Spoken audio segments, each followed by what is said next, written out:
Hey everyone, Level Crypto here. I just wanted to make a quick video sort of piggyback off yesterday's. I'm trying to make this one much shorter and to the point. So as you can see, the title of this video is XRP equals capitalism / free market in motion. I'm going to go over how XRP is simply another iteration in the field of banking / finance when it comes to the forward motion of capitalism. I'll take a look at other examples from history and how capitalism has leveled the playing field before. Check out the quote below on the purpose of capitalism / free market. The purpose of capitalism and the free market is not to make the ruby slippers available for the queen, but to make the ruby slippers available for everyone. I can't remember who exactly said this quote. The quote itself may even be a little off.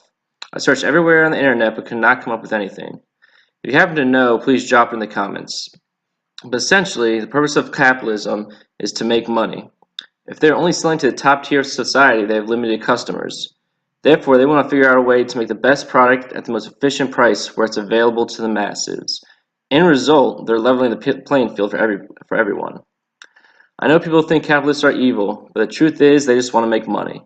And the best way to do this is expand your customer base. I know there are some bad apples, like the Nestle guy that thought water wasn't a human right. But time after time again, we see in history how entrepreneurs have come with a product which is first only available to the rich, but over time, through competition and innovation, it's made available to everyone. The first example I will use are vehicles. Before 1900 or before the Model T, cars were seen as luxury items, only available for the wealthy, and not really affordable for the middle class. In 1908, there were fewer than 200,000 cars on the road. Then, between 1908 and 1927, Ford generated 15 million Model Ts. That is a revolution. Model Ts were much more affordable than the car previously. This is in large part due to Ford's innovation of the assembly line. Cars were previously handcrafted. This forced other companies like Chevy and GM to compete. They needed to figure out how to generate their products more efficiently so they could sell them at a cheaper rate, thereby competing with Ford. This leveled the playing field, allowing middle class to now transport themselves and goods at the same pace as the elite. According to Worldometer, 70 million cars were produced in 2016 alone. That is incredible and displays the power of the free market. Let's move on to the next example. We all love cell phones. It was not too long ago that they were scarce, however. In 1983, the first commercially available cell phone hit the market. This was the Motorola Dynatec 8000X. This phone cost a whopping $4,000. You can see it pop up in old movies every once in a while. At the time, this was certainly not for everyday consumers. If you're alive in 2019, you are well aware of the changes in cell phones. The 8000X did not have any internet or use apps either, FYI. This technology greatly leveled the playing field again. Previously only available to the wealthy, cell phones are now on every continent and even in developing countries. Companies like Apple, Android, and Google are in constant competition to provide the best product at the optimal price. This is another theme with technology. These companies all have the same technology.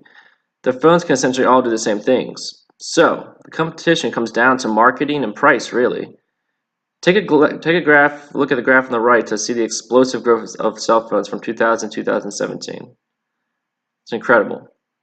Okay, let's move on to our third and final example, which is still evolving before our eyes.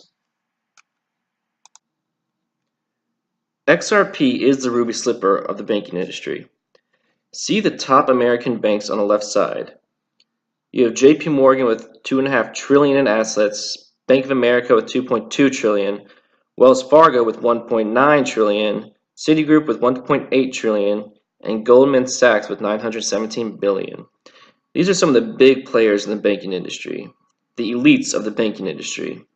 These big guys, among others, set the rules for the smaller guys have to abide by. They set limit and fees that small banks, small remitting companies, and even bigger companies like Amazon, Uber need to pay. This is very evident in small mom and pop places. Many of these places will have debit / credit card minimums because a fee is taken out each time you swipe your card. So if you don't spend $5 at the mom and pop place, they don't want you to use your credit card. If you are familiar with XRP, you know that this is the ruby slipper for small players in the banking industry. and can alleviate, if not solve, the high fees, wait times, and limit or restrictions placed. How will they do this? XRP via XRapid will allow remittance companies to cut out the big bank and offer their savings to their customers. Companies like Amazon and Uber will be able to move money much more freely, including instant refunds and instant payments to employees. This will in essence level the playing field for all small to mid-sized banks and allow competition with the big boys. History is repeating itself. If you like this video, please like, share, and subscribe, or tear me a new one in the comments.